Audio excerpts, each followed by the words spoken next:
Hey everyone, and welcome back to the channel. Today, we're diving deep into the rich, dramatic, and often glorious history of one of English football's most iconic clubs, Arsenal. From their humble beginnings in South London to their legendary status in the North, this is a story of innovation, triumph, heartbreak, and some of the most beautiful football the world has ever seen. So grab your tea, get comfortable, and let's journey back to where it all began. Our story starts not in the glamour of the Premier League, but in a munitions factory in Woolwich, southeast London. Back in 1886, a group of workers from the Dial Square workshop decided to form a football team. They called themselves, appropriately, Dial Square. They won their first ever match 6-0, a sign of things to come, perhaps? Shortly after, they renamed themselves Royal Arsenal, a nod to their workplace, the Royal Arsenal Complex. They turned professional in 1891 and renamed again, this time to Woolwich Arsenal. As professionals, they were ostracized by many of the southern amateur clubs, so they looked north and became the first southern member of the Football League in 1893. The early years were tough. Financial problems were constant, and the club's location in Plumstead made it difficult to attract large crowds. By 1910, the club was on the brink of bankruptcy. Salvation came in the form of two businessmen, Henry Norris and William Hall. Norris had a vision, but he knew that vision couldn't be realized in Woolwich. He wanted to move the club to a more populated, accessible area. In 1913, despite fierce opposition from other London clubs, he made the monumental decision to move the team north of the River Thames to a new stadium in Highbury. The next year they dropped Woolwich from their name and simply became Arsenal. This move was the single most important event in the club's history. It set the stage for everything that was to follow. The 1920s brought another figure who would change the course of football forever, Herbert Chapman. Appointed manager in 1925, Chapman was a true revolutionary. He was a tactical genius, introducing the famous WOM formation, which dominated English football for years. He championed innovations like numbered shirts, floodlit matches, and adding a white sleeve to the classic red shirt to make players more visible. On the pitch, his impact was immense. He built a team of stars, including legends like Alex James and Cliff Baston. Under Chapman, Arsenal won their first major trophy, the FA Cup in 1930, followed by two First Division titles. Tragically, Chapman died suddenly from pneumonia in 1934, but his legacy was secure. His assistant, Joe Shaw, and later George Allison, continued his work, leading Arsenal to 3 more league titles in the 1930s, making them the dominant team of the decade. The post-war era saw continued success. Under manager Tom Whittaker, Arsenal won the league in 1948 and 1953, and the FA Cup in 1950. But after this period, the club entered a bit of a lull. For the next 17 years, Arsenal didn't win a single trophy. It was a long, frustrating wait for the Highbury faithful. The swinging 60s largely passed Arsenal by in terms of silverware, but change was on the horizon. In 1970, the drought finally ended. Under manager Bertie Mee and captain Frank McClintock, Arsenal won their first European trophy, the Intercities Fairs Cup. But the real magic happened the very next season, 1970-71. This was the year of the legendary double. Led by stars like Charlie George and George Armstrong, Arsenal clinched the First Division title at the home of their fiercest rivals, Tottenham Hotspur.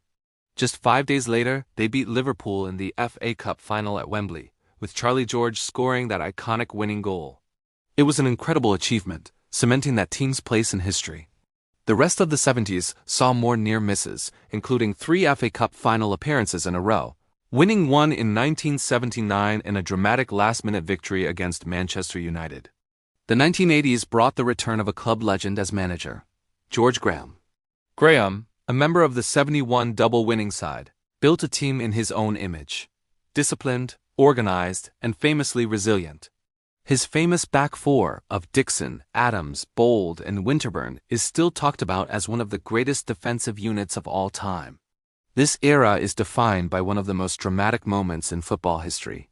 The final day of the 1988-89 season. Arsenal needed to beat league leaders Liverpool at Anfield by 2 clear goals to snatch the title. It was a seemingly impossible task. With seconds to go, the score was 1-0. Then, Michael Thomas ran through the midfield and scored. It was pandemonium. "It's up for grabs now," screamed the commentator, and he was right. Arsenal had won the league in the most breathtaking fashion imaginable. Graham's side won another league title in 1991, the FA Cup and League Cup double in 1993, and the European Cup Winners' Cup in 1994. It was an era of gritty 1-0 to the Arsenal victories, but it was incredibly effective. Then, in 1996, everything changed again. A relatively unknown Frenchman arrived in North London. Arsene who? The headlines asked. Well, the world was about to find out. Arsene Wenger was a visionary, a professor of football who transformed not just Arsenal, but the English game itself. He introduced new ideas about diet, training, and scouting. He brought in foreign stars like Patrick Vieira, Thierry Henry, and Robert Pires, blending them with the English core of the team. The football was breathtaking, fast, fluid, and utterly brilliant. In 1998, just his second season, Wenger led Arsenal to their second league and FA Cup double. He repeated the feat in 2002 with a team that went the entire league season unbeaten away from home. But the pinnacle of Wenger's reign, and arguably the club's entire history, came in the 2003-04 season. Arsenal went the entire Premier League campaign without losing a single game. 26 wins, 12 draws, 0 losses. They were, and forever will be, the Invincibles.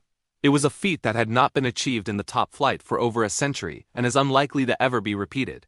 This team, with Henry at his peak, was simply sublime. The following year, they won the FA Cup, and in 2006, they reached their first and only Champions League final, narrowly losing to Barcelona. That same year, Arsenal said a tearful goodbye to Highbury, their home for 93 years, and moved to the state-of-the-art Emirates Stadium. The stadium move ushered in a period of financial constraint. While Wenger continued to work his magic, keeping the team in the top 4 consistently, the major trophies dried up for a while. A 9-year trophy drought was finally ended with an FA Cup win in 2014, followed by 2 more in 2015 and 2017. This made Arsene Wenger the most successful manager in the competition's history, with 7 wins. But by 2018, after 22 years, the Wenger era came to an end. It was an emotional farewell to the man who had redefined the club. The post-Wenger years have been a journey of rediscovery. Under former captain Mikel Arteta, the club is building again, blending exciting young talent with experienced players. They won the FA Cup in 2020, and the last few seasons have seen a return to title-challenging form, playing a brand of football that has the Emirates rocking again. The spirit and identity of the club feel stronger than ever. From the factory floors of Woolwich to the invincible heights of the Premier League, the history of Arsenal is a tapestry woven with innovation, style, and unforgettable drama. It's a story of legendary managers, iconic players, and a fanbase that has seen it all.